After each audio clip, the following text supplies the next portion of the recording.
তিনি এখানে সভাতে এনআরসি করছেন। মুখ্যমন্ত্রীকে আবার বলবো, আপনি গুজব ছড়াচ্ছেন, আপনি গুজব ছড়িয়ে 19 সালে হাজারদুয়ারি পুড়িয়েছেন।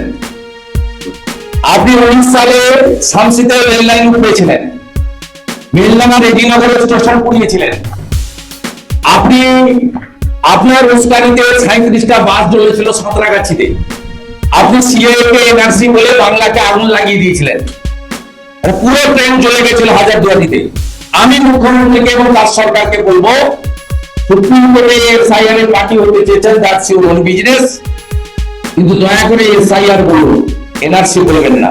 আপনি 19 সালেও সিএএ কে এনআরসি বলে অনেক ক্ষতি করেছেন, বাংলা অনেক মানুষের ক্ষতি করেছেন, দয়া করে এই কাজটা করবেন না। ভয়ঙ্কর এবং মারাত্মক তথ্য তুলে ধরলেন বিরোধী দলনেতা শুভেন্দু অধিকারী।